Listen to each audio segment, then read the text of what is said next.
Buenos días, me presento, soy Javier Hernández Valderrama y en esta presentación vamos a tratar las figuras del derecho penal, la autoría y su participación.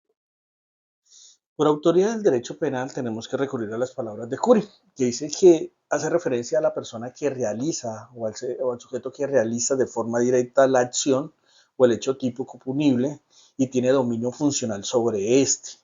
¿Qué quiere decir esto? Que es necesario entender que el concepto de dominio es clave para clasificar la autoría en el derecho penal. Por un lado tenemos el autor directo, quien es el que realiza de forma directa la conducta típica punible. Tenemos el coautor, que es el partícipe junto a otros en la ejecución del delito. Y tenemos a un autor mediático, que es aquel que utiliza a otros como instrumentos para cometer el delito. Es claro que entender la autoría y el dominio sobre el hecho nos permite a nosotros tener una clasificación directa sobre los tipos de autor, coautor y autor mediático. Ponemos en ese sentido, tenemos la idea de participación en el hecho delictivo. Y en este sentido, Meine nos dice que la participación del hecho punitivo implica la comisión del delito y que esa colaboración nos lleva en muchos casos a ser ejecutores o no ejecutores de la comisión del mismo. Pueden hacer de forma directa o indirecta el hecho, es decir, hay una participación que carece sobre el dominio del hecho punible, pero contribuye a su realización. Por un lado tenemos la inducción, que es quien determina dolosamente a otro, lo lleva a cometer el delito. Y eso está en el Código Penal colombiano en el artículo 29. Tenemos la complicidad que está en el artículo 30, que dice quien se presta o ayuda para la colaboración eficaz en la comisión o ejecución del delito. Y tenemos la instigación, que es muy parecida a la inducción, pero más orientada a la incitación colectiva de grandes grupos o a conductas reiteradas en este caso. En palabras de Solon, desde la dogmática jurídica, podemos ver que la distinción entre autor y partícipe es fundamental para asignar la responsabilidad frente al grado de intervención en el hecho punible. Y eso va en consonancia a los principios de imputación debida y objetiva de nuestras normas jurídicas. Tenemos los dispositivos amplificadores de tipo penal. En este caso tenemos que ser muy claros, ya que esos dispositivos amplificadores nos permiten a nosotros entenderlos como herramientas normativas que tienen la aplicación más allá desde su formulación, y estos dispositivos amplificadores nos permiten a nosotros entender las figuras jurídicas que extienden y permiten comprender la aplicación de derecho penal más allá de los casos en que se realizan. ¿Qué quiere decir eso? Que toda conducta descrita en el tipo penal permite sancionar las conductas que, si bien no cumplen con todos los elementos típicos del hecho, sí representan un riesgo alto y relevante en la protección del bien jurídico. Entonces, miren que aquí hablamos de que permite sancionar las conductas que bien no cumplen todos los elementos típicos del hecho punible, pero sí representan un riesgo alto. Y ese primer riesgo alto es la tentativa. Se configura cuando el autor inicia la ejecución del delito, pero por causas externas no lo puede llevar a cabo. Artículo 27. La coautoría o participación. Y aquí hay que tener muy claro, porque permite entender la responsabilidad, el grado de responsabilidad penal de todos aquellos que contribuyen para que se lleve a cabo el delito. En artículo 29 y 30 de nuestro código. El concurso de delito y de personas. Estos están regulados en el sentido de que representan varios delitos cometidos por una o por varias personas en una circunstancia o en reiteradas situaciones. Y los delitos por omisión impropia, que son los representados cuando una persona, teniendo la obligación jurídica de evitar un resultado, no actúa y el dicho resultado se produce. Ahorita vamos a ver eso con mayor claridad. La tentativa y coautoría. Hay que tener muy claro en lo siguiente. Voy a empezar con el ejemplo. Alguien dispara contra alguien con la intención de matarlo, pero falla el tiro. Eso se llama tentativa. ¿Por qué? Porque en el Código 27 de nuestro Código Penal establece que quien inicia la ejecución de un delito sin lograr llevarlo a cabo, sin lograr su consumación, por circunstancias independientes a su voluntad, tendrá una sanción como una pena rebajada. Es decir, la tentativa se configura cuando el autor inicia la ejecución del delito, pero este no se consuma. Y en muchos casos el resultado típico no se produce, lo que se espera no se produce.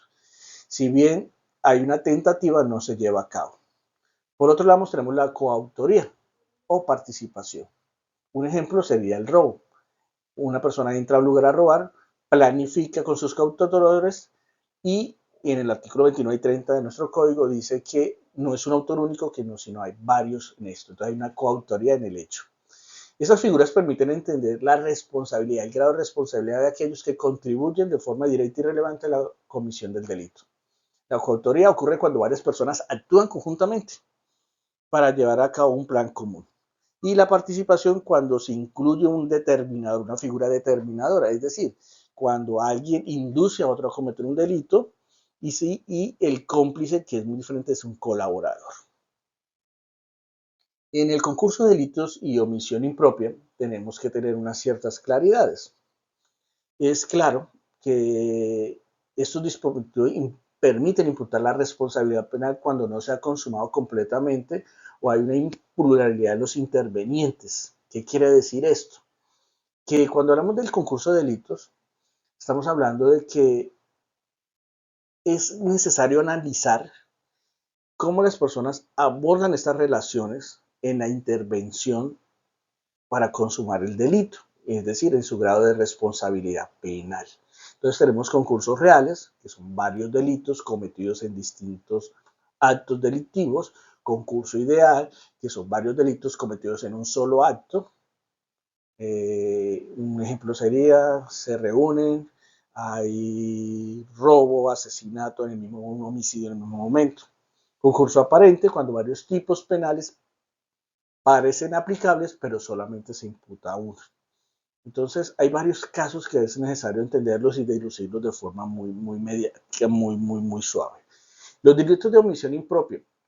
En muchos casos, también llamados delitos de comisión por omisión, es cuando una persona, teniendo la obligación jurídica, el deber de realizar algo para evitar un resultado, no actúa y termina cometiendo el delito.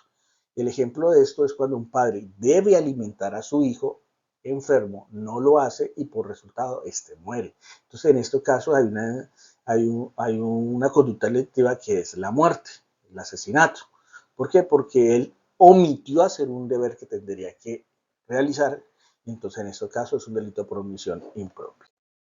Por otro lado, vemos cómo hay una serie de dificultades dogmáticas en los casos prácticos que vamos a ver a continuación. Por un lado, desde la dogmática penal podemos ver que hay que hacer una delimitación precisa entre el autor y el partícipe.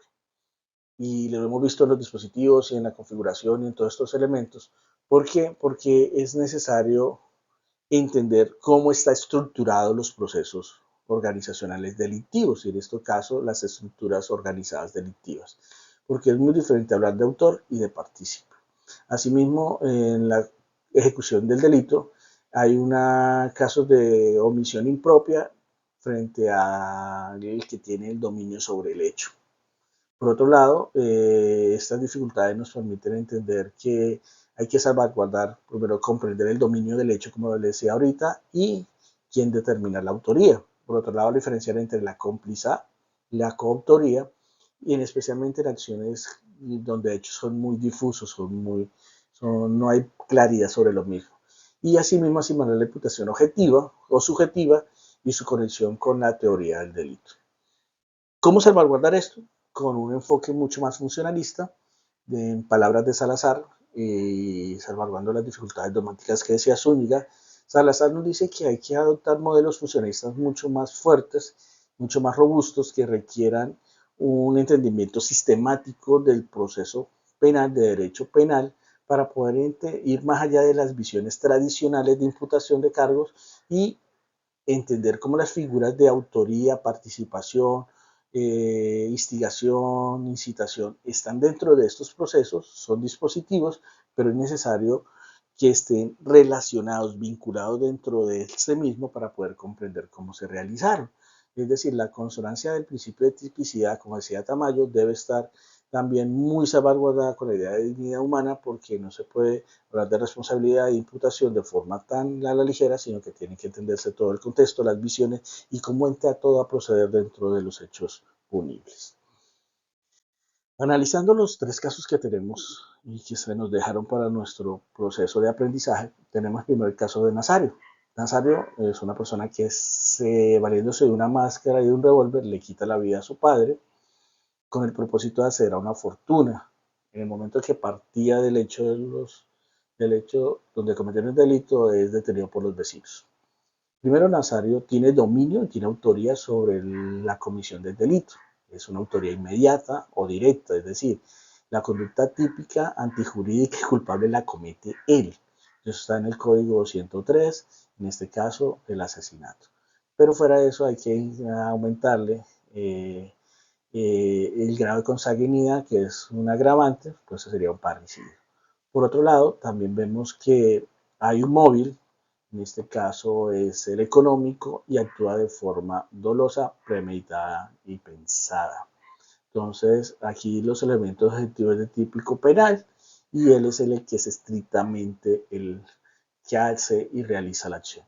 En el caso de Gervasio, que Gervasio es sorprendido en el momento que pretende, se exponía a abrir una cartera.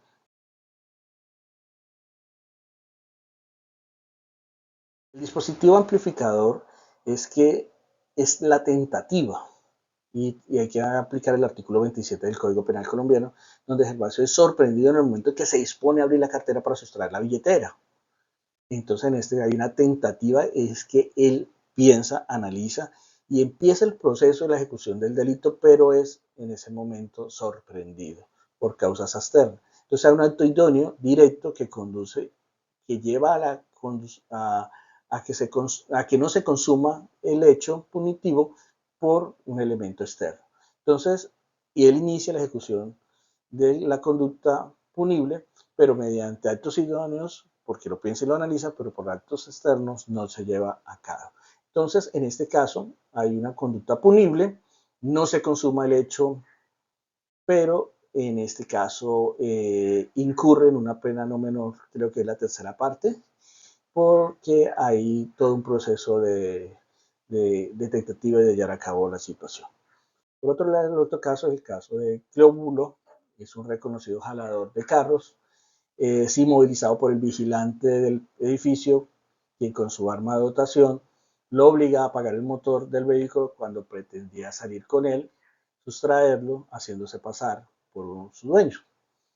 Él se enfrenta a una tentativa acabada o tentativa imperfecta, es decir, eh, también conocida como tentativa idónea o ejecutiva, ya que él realiza todo el acto necesario para la consumación del delito, lo lleva a cabo.